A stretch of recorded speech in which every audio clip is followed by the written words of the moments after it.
দর্শক স্বাগত জানাচ্ছি আমাদের নিয়মিত আয়োজন এখন প্রকাশ অনুষ্ঠানে। জুলাই সনদ আর গণভোট নিয়ে বেশ উত্তপ্ত সংসদ। দেশের নাগরিকরাও চান রাজপথে নয় রাজনৈতিক বিতর্ক জমে উঠুক পার্লামেন্টে। বিরোধী দলের অভিযোগ বিএনপি গণভোটে ভোট চেয়েও এখন তা অস্বীকার করছে। স্বরাষ্ট্রমন্ত্রী বলছেন গণভোট অধ্যাদেশ নয়, এটি আদেশ হওয়ায় সংসদে উঠবে না। আইনমন্ত্রী বলছেন জুলাই সনদ নিয়ে বিভ্রান্তিতে গোটা জাতি। প্রশ্ন হচ্ছে আসলেই বিভ্রান্তির সৃষ্টি হয়েছে? সংসদে সব বিষয়ে স্বরাষ্ট্রমন্ত্রীর কথা বলাকে ভালো চোখে দেখছে না জামায়াত এনসিপি। এদিকে সংসদের বাইরে কোনো প্রকার রাগ ঢাক না রেখে ডিপ স্টেট নিয়ে আসিফ মাহমুদের বক্তব্যে চলছে তুমুল আলোচনা সমালোচনা। জ্বালানি নিয়ে সরকার বলছে তেল আছে, পাম্প বলছে তেল নেই। সত্যটা কি? জ্বালানি তেল নিয়ে সংকট কি সরকার সামাল দিতে পারছে? এমন নানা প্রশ্নের উত্তর খোঁজার চেষ্টা করব আজ। গোটা আয়োজন জুড়ে আপনাদের সাথে আছি আমি মোস্তফা কামাল স্বপন। স্টুডিওতে আমন্ত্রণ জানিয়েছি, আমাদের সাথে রয়েছেন নীলুফার চৌধুরী, বিএনপির স্বনির্ভর বিষয়ক সহ সম্পাদক, আছেন আশরাফ কায়সার, রাজনীতি বিশ্লেষক। দুজনকে স্বাগত জানাচ্ছি। আমি একটু শুরুতে যেতে চাই নীলুফার চৌধুরী মনি আপনার কাছে। সেটি হচ্ছে যে বিএনপি গণভোটে ভোট চেয়ে এখন অস্বীকার করছে, এমন অভিযোগ জামায়াত ইসলামের বা এনসিপি ওনারা অভিযোগ করছেন। কিন্তু আমরা তো দেখেছি নির্বাচনের আগে আপনারা গণভোটের পক্ষে ভোট চেয়েছিলেন, তাহলে এখন এমন অভিযোগ বা পাল্টা অভিযোগ এটা কেন হচ্ছে? আর আজকে তো স্বরাষ্ট্রমন্ত্রী আপনার সংসদ শেষে সন্ধ্যার পরে বলেছেন যে এটি আসলে অধ্যাদেশ নয়, আদেশ হয়, এটি সংসদে উঠবে না। মানে এ বিষয়ে আপনি কোনো মন্তব্য করবেন কিনা? ধন্যবাদ আপনাকে। যারা শুনছেন আমার শুভেচ্ছা অভিনন্দন, আমার সহ আলোচককে শুভেচ্ছা। এইখানে আপনি দেখেন যে যখন সংস্কার কমিটি বিভিন্নভাবে বিভিন্ন তাদের সমস্যাগুলো রাজনীতিক নেতাদের উপর, ঘাড়ের উপর, দলগুলোর উপর উঠিয়ে দেওয়ার চেষ্টা করলো, তার মধ্যে ওয়ান অফ দেম আপনার এই গণভোটটা। এই গণভোটটার কথা যখন বলেছিলেন মানে জামাত এবং আলী রিয়াজ সাহেবরা, নির্বাচনের আগে যে দীর্ঘ আলোচনা, আপনি সেটার কথা উল্লেখ করছেন। আমি সেটাই বলছি। সেইখানে কিন্তু বিএনপি প্রথমেই বলেছিল যে এটা হতে পারে না, হয় না, এইভাবে গণভোট হয় না, এটা রুলসের মধ্যে নাই, এটা সংবিধানে নাই, এটা 3টা গণভোটের পরেই এটা অফ। হ্যাঁ, তখন কিন্তু তারা মানে নাই। তারা এই কথাগুলো বিভিন্নভাবে তারা আইনকে ঘাড়ের উপর চাপিয়ে দিয়েছে, আইনের কথা বলে, আইন না, আইনের কথা বলে চাপিয়ে দিয়েছে। তখন সালাউদ্দিন সাহেব কিন্তু সবগুলো ব্যাপারে, যেমন ধরেন আপনি নোটার ডিসিশন দিয়েছে যেখানে যেখানে, আর যেখানে যেগুলো মেনে নেওয়া সম্ভব সেগুলো কিন্তু আলোচনার পক্ষে প্রথমে না মানতে চেয়েও পরে মেনে নিয়েছেন। কিন্তু যেগুলো সম্ভবই না, আপনার মেন যেগুলো ধরেন 70 অনুচ্ছেদ, তারপরে আপনার ধরেন রাষ্ট্রপতির ক্ষমতা বর্ধন, 2বারের বেশি প্রধানমন্ত্রী না, উচ্চকক্ষ ইত্যাদি ইত্যাদি, এগুলো কিন্তু সবগুলো কিন্তু মেনে নেওয়া হয়েছে। এখন আপনার এই জায়গাটা এসে যখন দেখলো যে এটা যদি এখন বিএনপি আরও না করে, তাহলে আপনার এরা আরেকবার আন্দোলনে যাবে। কথায় কথায় তো এই যে রাজত্বে চল এই আন্দোলন আপনি দেখেছেন, আমরা সবাই দেখেছি। শাহবাগটা মনে হয় যে একটা উত্তাল অগ্নিপিণ্ড, তো ওইভাবে রেখে দেওয়া ছিল। তো বিএনপি এবং বাংলাদেশের জনগণ, আপামর বাংলাদেশের পতিতযশা সাংবাদিকরা, পোড়খাওয়া সাংবাদিকরা, বিদগ্ধ বুদ্ধিজীবীরা, তারা সবাই মিলে কি চেয়েছে? সবশেষে কিন্তু প্রথমে 3-4 মাস 5-6 মাস কিছু না বললেও পরে কিন্তু বুঝেছে একটা নির্বাচন ভীষণভাবে দরকার, এবং নির্বাচনটা যে কতটা ভীষণভাবে দরকার এখন কিন্তু আমরা হারে হারে বুঝছি যে এটা প্রয়োজন ছিল। বিএনপি কিন্তু এটাই কিন্তু বুঝাতে চেয়েছিল জনগণকে এবং তৎকালীন সরকারকে। সরকার বুঝে না বুঝার ভান করেছিল, করে নাই। বিএনপি শুধুমাত্র নির্বাচনটাকে সামনে রেখে অনেক কিছুই মুখ বুঝে সহ্য করেছিল, কিন্তু প্রতিবাদ কিন্তু প্রত্যেকটার করেছিল। এটার কিন্তু আপনারা বলতে পারবেন না যে একদম নিরঙ্কুশভাবে বিএনপি মেনে নিয়েছে শুধুমাত্র নির্বাচনের জন্য, তা না। এবং তারপরে বিএনপি কিন্তু এটাও বলেছে যে এইভাবে গণভোটের যে 4টা প্রশ্ন, 4টা প্রশ্নের মধ্যে কিন্তু প্রায় 48টা প্রশ্ন উঠিয়ে দেওয়া হয়েছে, ভিতরে অনেকগুলো আছে। একটা উত্তরে, এটা পৃথিবীর কোথাও হয় না, বাংলাদেশে কখনো হয় নাই, একটা প্রশ্নের একটা উত্তরই ছিল, হ্যাঁ ভোট এবং না ভোটে। তো সেই জায়গায় যখন এতগুলো প্রশ্নকে একটা গোজামিল দিয়ে, কিছু প্রশ্নের সাথে আমি একমত হতে পারি, কিছু নাও হতে, একজন মানুষ, বাংলাদেশের যে কোনো মানুষ 4টা প্রশ্নের সাথে একমত হতে পারে না, যে কোনো মানুষ হোক না জামাত, তারাও পারে না। আপনি দেখেন তারা তো যেটা যেটা হ্যাঁ বলেছে সেটাও তো তারা পালন করে না, তাহলে তারা কোথায় জুলাই সনদ মানলো? তারা তো বলেছিল 5% নারীকে নমিনেশন দিবে, সেটা তো একজনকেও দেয় নাই। তো এই জন্য যে কথাটা তারা যেটা বলে সেটা করে না, অথচ তারা অন্যকে করার জন্য আন্দোলন করার হুমকি দিতে পারে। তো এখন আপনার এটা গেল একটা দিক। আরেকটা দিক হলো যেটা আজকে স্বরাষ্ট্রমন্ত্রী মহোদয় বলেছেন যে এটা তো আদেশ হতে পারে না। আরেকটা যেটা, এটা 30 দিনও চলে গেছে। আরেকটা যেটা একই দিনে দুইটা শপথ ইম্পসিবল, এটা কিন্তু আমাদের কথা না, এটা আপনার বাংলাদেশের নামকরা আইনজীবী আপনার দেখেছি আমরা, কথা বলেছে হ্যাঁ তারা বলেছে। তারপরে আপনার কি আরেকজন ব্যারিস্টার আমিরুল ইসলামের মেয়ে সম্ভবত বলেছিলেন, না ডক্টর স্বাধীন মালিক, তারা কিন্তু এটা নিয়ে বলেছে যে দুইটা যদি শপথ বাক্য পাঠ করে তাহলে প্রথম শপথ বাক্য কিন্তু ফেল হয়ে যায়। তানিয়া আমিরও বলেছিলেন, হ্যাঁ ফেল হয়ে যায়। তাহলে এটা নিয়েও বিএনপি কিন্তু চুপ, কিছুই বলে নাই। যেহেতু বিএনপি সরকার আছে, বিএনপির উপর দিয়ে অনেক কথা বলবে, এই জন্য বিএনপি কিছুই বলে নাই। এই জিনিসগুলো তো তাদের রিয়েলাইজ করতে হবে। আশরাফ ঝেড়েছে, আশরাফ আপনি একটু বলবেন যদি গণভোট নিয়ে আপা যেটা বললেন যে আইনের কথা বলে আসলে চাপিয়ে দেওয়া হয়েছিল, এই বিষয়ে যদি বলেন। এছাড়া আপনার জন্য প্রশ্ন হচ্ছে যে জুলাই সনদ নিয়ে আইনমন্ত্রী বলেছেন যে জাতির মধ্যে একটা বিভ্রান্তির সৃষ্টি হয়েছে। মানে আসলে কি বিভ্রান্তির সৃষ্টি হয়েছে জুলাই সনদ নিয়ে? মানে এইটা যদি না করা হয় তাহলে আবারও কি সেই রাজপথে নামার হুঁশিয়ারি সংসদের বিতর্কে ছেড়ে আবারও আমরা সেই রাজপথে নামতে যাচ্ছি কিনা? দেখুন, আমরা প্রায় 18 মাসের একটি অন্তর্বর্তী শাসন দেখেছি এবং প্রায় 8 মাস ব্যাপী সব রাজনৈতিক দল, মূলত পুরুষরা, আমি একজন নারীকেও দেখিনি, তারা আলোচনা করেছেন এবং তারা সিদ্ধান্ত নিয়েছেন যে জুলাই সনদের এই সংস্কার প্রস্তাবনাটি তারা বাস্তবায়ন করবেন। নির্বাচন হলে নির্বাচন পরবর্তী সরকারের বা বিরোধী দলের রোলের মাধ্যমে। এখন আপনি যদি এগুলো আবার বলেন যে জাতি বিভ্রান্তিতে আছে, তাহলে কিন্তু আমরা we are back to square one. তার মানে আবার আমরা ওই 8 মাস আগের আলোচনার আগে 18 মাসের ওই জায়গায় ফেরত যাচ্ছি। দেখুন, মানুষেরও একটা ধৈর্যচ্যুতির বিষয় আছে। এই যে হাসিনা পালিয়ে গেছে এবং তারপরে অন্তর্বর্তী সরকার তেমন কোনো ভালো সংস্কার বা ভালো বিচারের জায়গায় যায়নি। এখন আমরা যদি মৌলিক প্রশ্নগুলো আবার করি তাহলে কিন্তু হতাশা আরও বাড়বে এবং মনে হবে যে যারা সরকারে আছেন তারা হয়তো তাদের সুবিধার জায়গাটি দেখে এই মৌলিক প্রশ্ন। দেখুন, জুলাই সনদে কি আছে? জুলাই সনদে আছে সরকারটি কি করে জবাবদিহিতার আওতায় আসতে পারে। জুলাই সনদে আছে সংসদ কি করে আরও বেশি কার্যকর হতে পারে। জুলাই সনদে আছে দ্বিকক্ষ বিশিষ্ট পার্লামেন্ট হবে কিনা, প্রধানমন্ত্রীর ক্ষমতা কমবে কিনা, মেয়াদ কমবে কিনা, একটা 70 অনুচ্ছেদে সংস্কার হবে কিনা, রাষ্ট্রপতি প্রধানমন্ত্রী ভারসাম্য হবে কিনা। আপনার কি ধারণা কোনো দল এই কোনোটার সাথে বিরোধিতা করছে? আমি এখন পর্যন্ত শুনিনি। তাহলে জুলাই সনদের দোষটা কোথায়? এখন শোনেন, সনদের ব্যাপারে সবাই একমত হয়েছে এবং বিএনপি তখন নোট অফ ডিসেন্ট দিয়েছে যেই সমস্ত জায়গায় আমরা গভীর মনোযোগের সাথে লক্ষ্য করেছি।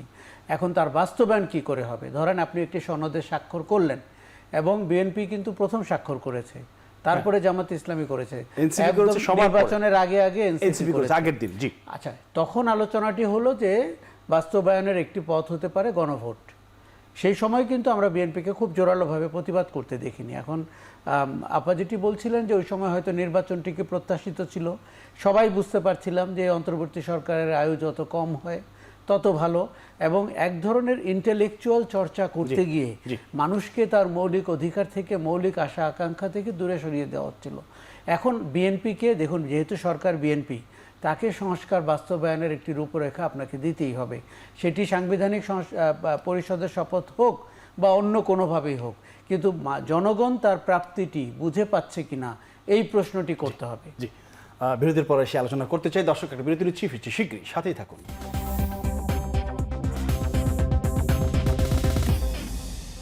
দর্শক, বিরতির পরে আবার ফিল্ম আমাদের আলোচনা, আমরা কথা বলছিলাম ডিপ সংকট নিয়ে। আমি আবার যেতে চাই নীলুফার চৌধুরী মনি আপনার কাছে। আপনি একটু বলবেন, আমি শুরুতে বললাম যে সংসদে স্বরাষ্ট্রমন্ত্রী সালাউদ্দিন আহমদ নানা বিষয়ে কথা বলেন, আর এই কথা বলাকে বিরোধী দল খুব একটা ভালো চোখে দেখছে না। এনসিপির সাইফ মুস্তাফিজ একটা স্ট্যাটাস দিয়েছেন, তিনি বলেছেন যে স্বরাষ্ট্রমন্ত্রীকে উদ্দেশ্য করে বলেছেন যে স্পিকার, আইনমন্ত্রী, চিফ হুইপের দায়িত্ব পালন করে নোংরা পলিটিক্স না করে নিজের এবং নিজের মন্ত্রণালয়ের দিকে তিনি দায়িত্ব পালনের কথা বলেছেন।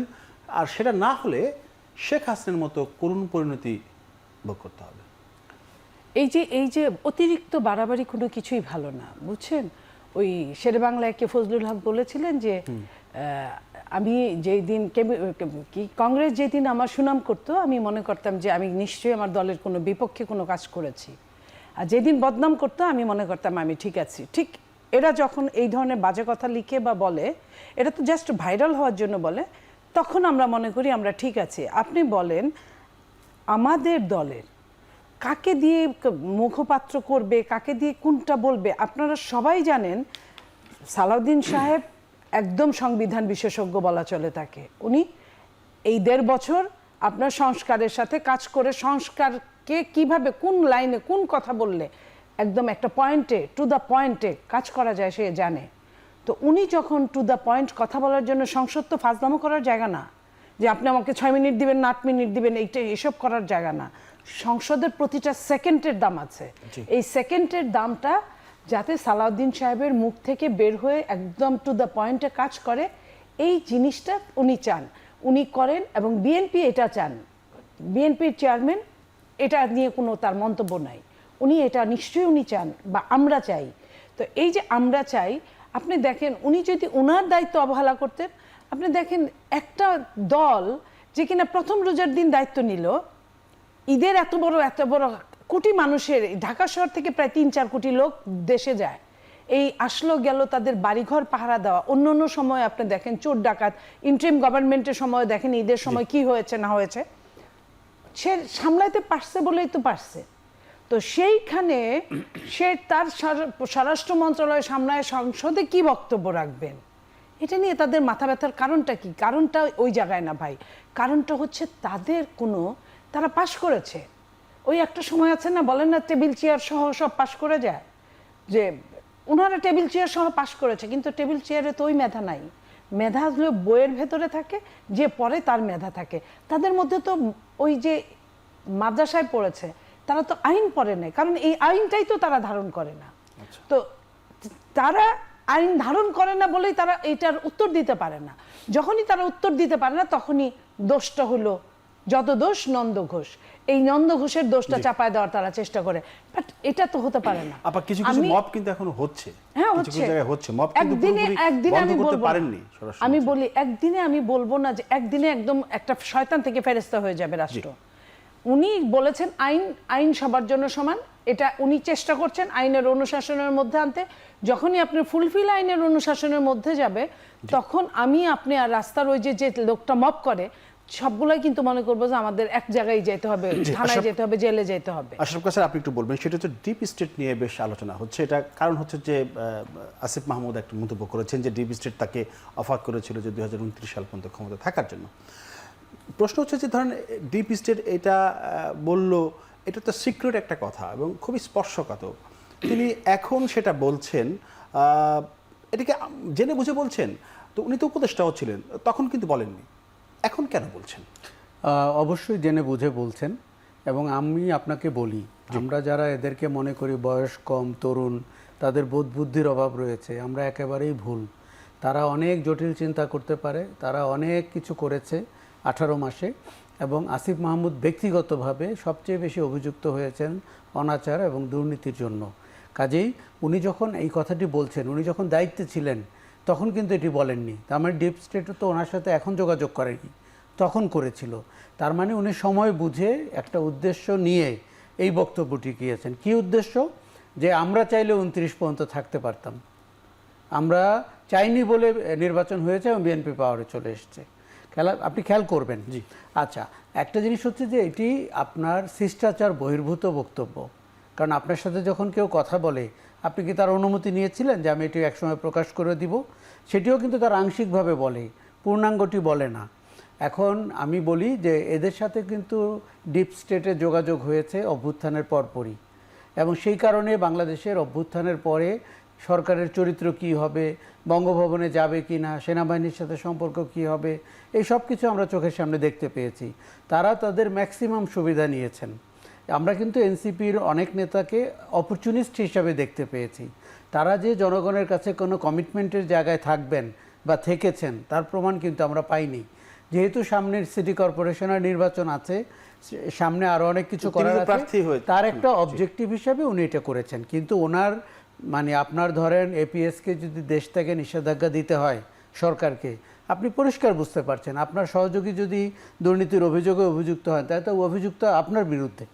কাজেই আসিফ মাহমুদ এবং অন্য কয়েকজনকে এইসব জিনিস বুঝতে হবে। দেখুন, আমরা পরিবর্তন চাই, কিন্তু হঠকারী পরিবর্তন চাই না। এবং তারা কিন্তু এই যে রাজনীতির যে আপনার শিষ্টাচারগুলো আছে সেটি মানছেন না। এবং পার্লামেন্টে আপনি খেয়াল করবেন তাদের ভাষার প্রয়োগ, শারীরিক অঙ্গভঙ্গি সব মিলিয়ে কিন্তু মনে হচ্ছে যে কোথা থেকে এরা এসছে?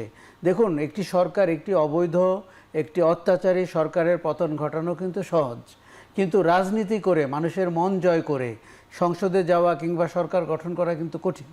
সেই জায়গাটিতে আমরা এনসিপির নেতৃবর্গকে দেখতে পেয়েছি যুদ্ধাপরাধীদের সাথে তারা জোট করেছেন। তার মানে ওই যে বয়ানটি তৈরি হয়েছিল যে এর পেছনে যুদ্ধ অপরাধীদের সম্পর্ক রয়েছে, যেটি 2 বছর আগেই হাসিনা বলেছিলেন, সেই জায়গাটি, ওই বয়ানটিকেই তো তারা এস্টাবলিশ করছেন। কাজেই বাংলাদেশের এই যে কোটি মানুষ রাস্তায় নেমেছিল, তারা নিশ্চিতভাবে অনেক হতাশ।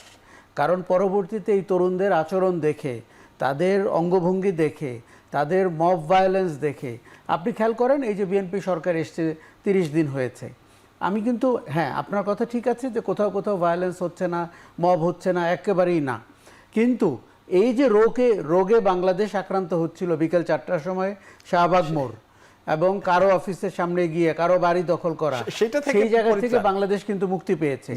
দেখুন, এদেরকে আমরা যেরকম বলেছি অভ্যুত্থানের সম্মুখ সারি থেকে নেতৃত্ব দেওয়ার কৃতিত্ব তাদের দিয়েছি, তেমন অরাজকতার কৃতিত্ব কিন্তু তাদের নিতে হবে। তাদের পরিচয়ে কিন্তু গুলশানে বাড়ি দখল হয়েছে, তাদের পরিচয়ে আওয়ামী লীগের একজন এমপির স্বামীর কাছ থেকে 5 বার টাকা নেওয়া হয়েছে।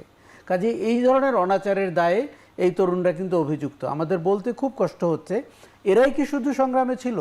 এরা কোনোদিন পারতো সফল হতে যদি সমাজের অন্যান্য অংশ তাদেরকে সহযোগিতা না করতো? কিন্তু যখন পাওয়ার প্রশ্ন আসলো, তারা শুধু তাদেরকে পেল। জি, বিরতি নিচ্ছে একটা দর্শক, আরেকটা বিরতি নিচ্ছি, ফিরছি শীঘ্রই, সাথে থাকুন। বিরতির পর আবারও ফিল্ম আলোচনা আমি যেতে চাই। মুনিয়াবা, আপনি একটু বলবেন যে বিদ্যুৎ জ্বালানি ও খনি সম্পদ মন্ত্রী ইকবাল হাসান টুকু, ওনাকে নাস্তিক বলা হয়েছে, ওনার অশালীন বক্তব্য দেওয়ার কারণে বলা হয়েছে আর কি। আমির হামজা, জামায়াত ইসলামের এমপি, তো এর প্রতিবাদে ওনার পক্ষ থেকে মানহানির মামলা হয়েছে 100 কোটি টাকা। আমির হামজার আরও একটা বক্তব্য আমরা দেখছি ফেসবুকে ভাইরাল, মির্জা আব্বাসের অসুস্থতা নিয়ে তিনি কথা বলছেন যে মাননীয় স্পিকার ওনার হয়তো বলা হবে না, বা পাটোয়ারি চলে আসতে পারে, উনি মারা যাবেন কিনা, এরকম, এবং হেসে হেসে কথা বলছেন। তো উনি তো একজন পার্লামেন্টের, উনি তো এমপি, এইভাবে কিভাবে কথা বলে? এবং দেখেন, এটা আসলে তার দোষ না, আমি তাকে দোষী করি না। ইসলাম কি বলেছে জানেন? কিয়ামতের আগে ঘাট অঘাট হবে, অঘাট ঘাট হবে। এই অঘাটটা যখন ঘাট হয়, তখন এই ধরনের প্রশ্ন আসবে, আপনি এটার জন্য রেডি থাকতে পারেন। আপনি যে কোনোদিন চিন্তাই করেন নাই যে একটা ইউনিয়ন পরিষদের চেয়ারম্যান হবে, আপনি তাকে এমপি বানিয়ে দিয়েছেন। আমি শেখ হাসিনার ব্যাপারে এই কথাটাই বলতাম যে শেখ হাসিনাকে যারা ভোট দিয়েছে প্রবলেম তাদের, কারণ যাকে আদালত কর্তৃক রং হেডেড বলা হয়েছে তারপর আপনি এমপি বানাইছেন। সো দ্যাট আমির হামজা কত ভোট পেয়ে জিতেছেন, আমির হামজা ভোট পেয়ে জিতেছেন আমির হামজা। আমি এটাই বলছি, যারা ভোট দিয়েছেন, যার কিনা চেয়ারম্যান হওয়ার যোগ্যতা নাই, তাকে আপনি এমপি বানিয়ে পাঠিয়ে দিয়েছেন, সে তো এই ধরনের কথা বলবে। আমি এই কারণে বলছি, ইকবাল হাসান মাহমুদ সাহেবকে আমি যতটা চিনি কাছে থেকে, উনি শুধু আস্তিকই না, উনি 5 ওয়াক্ত নামাজ পড়েন, কথায় কথায় আল্লাহর নাম বলেন, এবং ওই ধরনের অন্যায়মূলক কাজ কখনো ওই ধরনের ইসলাম বিরুদ্ধ কোনোদিন করেছেন বলে আমি দেখিনি। অথচ আপনি হুট করে আপনি বলে ফেললেন নাস্তিক। একজন নাস্তিক যে পর্যন্ত নিজে থেকে না স্বীকার করবে তাকে নাস্তিক, সে নাস্তিক আপনি তাকে কতটুকু চেনেন? তাকে নাস্তিক বলা মানে আপনি কাফেরে সাব্যস্ত হবেন। একজন আস্তিককে যদি আপনি নাস্তিক বানান, তাহলে আপনাকে কাফের হতে হবে। তো এটা পড়ার জন্য কিন্তু রকেট সায়েন্স পড়তে হয় না, এটার জন্য কিন্তু ইসলামের ছোট ছোট আমরা সবাই হাদিস কোরআন পড়ে এই পর্যন্ত বড় হয়েছি। সো এই যে কথাগুলো, আর মির্জা আব্বাসকে নিয়ে যে কথাটা বলছেন উনি তো ইসলামের যদি একজন ট্যালেন্ট হন, তাহলে উনি বুঝবেন যে আল্লাহ যাকে মনে করে, যখন মনে করে, ততদিন বাঁচিয়ে রাখে। তার উৎকৃষ্ট উদাহরণ দেশনেত্রী বেগম খালেদা জিয়া, তাকে শেখ হাসিনা যেভাবে অত্যাচার করেছিল কারাগারে, তখনই তার চলে যাওয়ার কথা, অথচ উনি কিন্তু আরেকটা অভ্যুত্থান দেখে কিন্তু সমস্ত কিছু দেখে গেলেন।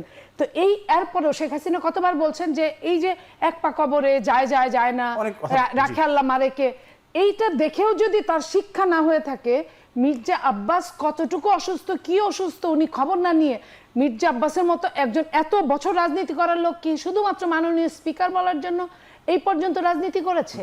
আমি ছি বলে আর ধিক্কার বলা ছাড়া আমার আর কোনো ভাষা নাই। আসলে এটা নিয়ে আপনি কোনো মন্তব্য করবেন কিনা? আমরা তো ভালো নেতা চাই, সংসদে ভালো বিতর্কিক নেতা চাই। দেখুন, আপনি যেই আমির হামজার কথা বললেন, উনি মূলত হেট স্পিচ দেন, ঘৃণা ছড়ান, এবং মানে ইসলামের রাজনীতি করার লোক তো দূরের কথা, সুস্থ কোনো মানুষেরই এইভাবে কথা বলার কথা না। কেননা উনি কোনো শিষ্টাচার মানেন না, উনি সভ্যতার ধার ধারেন না। এবং আমি প্রশ্ন করতে চাই, উনি যেই দলের এমপি হয়েছেন তাদেরকেও, তার মূল নেতৃত্বকেও। কারণ আমরা দেখুন, জামাতে ইসলামী বিএনপির বিরুদ্ধে প্রোপাগান্ডা ছড়ানোর সময় নিজেদেরকে নৈতিকতার ধ্বজাধারী বলে প্রতিষ্ঠা করার চেষ্টা করে। তাদের প্রোডাক্টই তো আমির হামজা। এবং তারা যেই এলাকা থেকে বিজয়ী হয়ে এসছে, তারা কি প্রক্রিয়ায় বিজয়ী হয়েছে? আপনি জোর দিয়ে বলছিলেন যে তারা তো ভোটে বিজয়ী হয়েছে। আপনি সাতক্ষীরা কুষ্টিয়া অঞ্চলে খোঁজ নেন তাদের রাজনীতির চরিত্র কী। এবং তারা সীমান্তবর্তী এলাকা, উল্টো দিকে ভারতের যে সংখ্যালঘু সমস্যাগুলো আছে সেগুলোকে তারা এই অঞ্চলে এনক্যাশ করেন। কাজেই এরা আমাদের রাজনীতিতে এসেছেন, সংসদে বসেন, এটি অত্যন্ত দুঃখের এবং আমি বলবো বেদনার। কেননা এই ধরনের চরিত্রকে আপনি সমাজে স্থাপন করতে পারলে আপনি সমাজকে পেছনের দিকে নিয়ে যাবে সমাজকে এরা। এবং তারা একজন মানুষকে সম্মান করে কথা বলতে জানে না, তারা ঘৃণা ছড়ায় এবং তারা তার জন্য ধর্মকে ব্যবহার করে। ধর্মের এর সাথে কোনো সংযুক্তি নেই।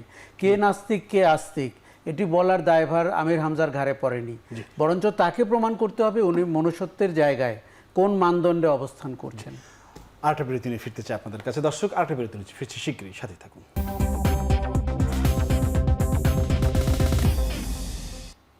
বিরতির পর আবার ফিল্ম আলোচনায় মনিয়াপা একটু ভিন্ন আলোচনা করতে চাই। এখন যেটা চলছে, আমরা পলিটিক্স নিয়ে কথা বলেছি, একটু জ্বালানি তেল নিয়ে যে অবস্থা যাচ্ছে পথে ঘাটে যা আমরা দেখছি, তখন সরকার বলছে তেল আছে আর পেট্রোল পাম্প বলছে তেল নাই। সত্যটা কি আসলে? মানে সরকার কি সামাল দিতে পারছে? না, দেখেন আমি একটা কথা বলি, বাংলাদেশের মানুষ না, আমরা খুব অল্পতে খুব বেশি তেড়ে যাই, রেগে যাই, আবার ঠান্ডাও হয়ে যাই। এই যে জিনিসগুলো, এই অস্থির চিত্তের জন্য আমাদের সমস্যা বেশি হয়। আমি আপনাকে যদি বলি, আপনি, আমি বা কায়সার ভাই, আমরা যে গাড়ি চালাই, আমরা কিন্তু 30 লিটার 20 লিটার 40 লিটার গাড়িতে তেল ভরি, বা খুব বেশি দূরে যদি যাই তখন আমরা ভরি গাড়ি ভরে। এখন আপনার যে সুযোগটা হয়েছে, যদি 100টা গাড়ির যদি 100 লিটার করে তেল ভরে, তাহলে কিন্তু এক ওই যে বড় ট্যাঙ্ক লরির তেল লাগে। তাহলে একটা ফিলিং স্টেশনে কয় ট্যাঙ্ক লরি থাকে, তাতে বুঝতে হবে একটা হুন্ডা 100টা 200টা হুন্ডায় যদি তেল ভরে পুরা ট্যাঙ্কার ভরে করে, তাহলে কতক্ষণ যাবে এই জায়গাটা। এবং তেল কি হয়েছে আপনি দেখছেন যে নারায়ণগঞ্জ একটা ডিপোতে 56,000 সামথিং লিটার তেল পাওয়া গেছে। আছে বলছে নাই, 56,000 মানে প্রায় 6টা-7টা ট্যাঙ্ক তেল। এই যে 6টা-7টা ট্যাঙ্ক তেল ভর্তি যদি নিচে রেখে দেয়, সবগুলা ফিলিং স্টেশনে একই অবস্থা, 2-1টা বাদে। তাহলে এই যে সবাই যদি আমরা খাই করি, এই 20 কোটি মানুষের দেশ, আমরা যদি খাই করি, তাহলে তো থাকা 1 বছরের তেল থাকলেও তো শেষ হয়ে যাবে। হ্যাঁ, অথচ এটাই যদি আপনি উন্নত দেশে দেখেন, যে আমার ডিমের ক্রাইসিস হয়েছে, আপনার যে লোক একদম মন্ত্রী থেকে শুরু করে লাস্ট পর্যন্ত আপনার 5টা ডিম লাগবে, আজকে 5টাই কিনছে, 6টাও কিনে নাই। কিন্তু বাংলাদেশ হলে কি হবে, খাঁচি ভর্তি ভর্তি নিয়ে যাবে, পারুক বা না পারুক। এই যে মানুষের গাজী ট্যাঙ্ক ভর্তি যে তেল পাওয়া যাচ্ছে, কোথাও কোথাও ট্যাঙ্ক ভর্তি তেল ভরে রাখছে, খাটের নিচে তেল রাখছে, মাটির নিচে তেল রাখছে, কেন এটা করতে হবে? সরকার তো বলছে আমার 1 মাসের তেল আছে এবং পাইপলাইনে আরো তেল আছে, এবং হরমুজ প্রণালী কি বলছে, বাংলাদেশে কোনো বাধা নাই। তাহলে এই বলার পরে তাতে এনশিওরের পরে টেনশনের কারণ নাই। এরপর আরেকটু বলি, আপনার ডিজেলটাই শুধু ইম্পোর্ট করতে হয়, আরগুলো তো এখানে রিফাইনিং হয়। সেগুলোর কি অবস্থা? সেগুলো তো এরকম হতে পারে না। অকটেন পেট্রোল তো রিফাইনিং হয় এখানে, দাম বাড়ার জন্য অপেক্ষা করছে, দাম বাড়ার জন্য অপেক্ষা করছে। তাহলে এটা কি কৃত্রিম সংকট না? জি, আশরাফ কাছে আপনি একটু বলবেন যে এই কৃত্রিম সংকট মোকাবেলায় সরকার পুরস্কার ঘোষণা করেছে, মানে কিরকম যে মজুতদারি যারা থাকবে তাদেরকে তথ্য দিলে তাকে পুরস্কার দেবে, মানে এই সব পুরস্কার দিয়ে কি আসলে এগুলো নিয়ন্ত্রণ করা যায় কিনা? আপনার লবণের কথা মনে আছে? লবণ একবার ক্রাইসিস হলো, সবাই লবণ কেনা শুরু করছে। আপনি লবণ তো বেশি খাইতে পারবেন না, তারপর আমরা লবণ কিনে বাসা 5-7 কেজি কিনেছিলাম। এসব গল্প কিন্তু জাতি হিসাবে আমাদেরকে খুব ভালো জায়গায় উপস্থাপন করে না। দেখুন, তেলের কোনো সংকট নাই, কিন্তু অসাধু ব্যবসায়ীরা এই সুযোগে ব্যবসাটি করতে চাচ্ছেন এবং তারা আশা করছেন দামটি এমনভাবে বাড়বে, এই যে মজুদ তারা করছেন বাঁশ গাছের নিচে বিছানার পেছনে, তারা সেটি বিক্রি করবেন। আপনাকে আমি বলি, আতঙ্কের জায়গাটি হচ্ছে তেল কিন্তু দাহ্য পদার্থ, অতএব কোনো বড় বড় দুর্ঘটনা ঘটার আগেই তাদেরকে অভ্যাস ত্যাগ করতে হবে। আর সাধারণ ভোক্তারা প্যানিক পারচেস করছেন, তিনি ভাবছেন যে 2-3 মাসের জন্য তেল মজুত করে তার ট্যাঙ্ক ভরে ফেলতে হবে, গাড়ি কিংবা মোটরসাইকেল যেটি হোক। সরকার একটি ভালো কাজ করছে বিচক্ষণতার সাথে, বারবার বলছে যে তেলের দাম বাড়বে না, অতএব আপনি মজুত করেও লাভ হবে না। তাতেও কিন্তু তারা থামছে না। যার যতটুকু সুযোগ আছে সেই যে মজুতদারির জায়গায় নিজেকে প্রতিস্থাপন করছে। দেখুন, পৃথিবীর অনেক দেশ বড় পরিকল্পনা করছে, যুদ্ধটি যদি আরও লম্বা হয় তাহলে সে দেশটি কিভাবে ব্যবহার করবে। কেউ কৃচ্ছ সাধন করছে, কেউ অফিস আওয়ার কমাচ্ছে, কেউ বাসা থেকে কাজ করার কথা বলছে। আমরা সেই ডিসকাশনে যেতে পারছি না, খালি বোতল বোতল তেল, ট্যাঙ্ক ভরা তেল। এটি জাতি হিসাবে আমাদের জন্য খুব লজ্জার। এই যে আমরা এত পরিবর্তনের গল্প বলি, সরকারকে পরিবর্তিত হতে বলি, সংসদীয় ব্যবস্থার পরিবর্তন চাই, রীতিনীতির, আমার পরিবর্তনটি কি করে ঘটবে? এই তেল থেকেই সেটি সূচনা হতে পারে। ধন্যবাদ জানাচ্ছি আশরাফ কায়সার এবং নীলুফার চৌধুরী মনে, দুজনকে অসংখ্য ধন্যবাদ। দর্শক যাবার আগে শুধু বলতে চাই যে আসলে সরকার তার মতো করে কাজ করবে, পরিবর্তন হতে হবে আমাকে, যেটা আশরাফ কায়সার বললেন। আজ এ পর্যন্তই, আগামীতে নতুন কোনো বিষয়ে আমরা কথা বলবো। সে পর্যন্ত সবাই ভালো থাকুন, নিরাপদ থাকুন। সবাইকে ধন্যবাদ, শুভরাত্রি।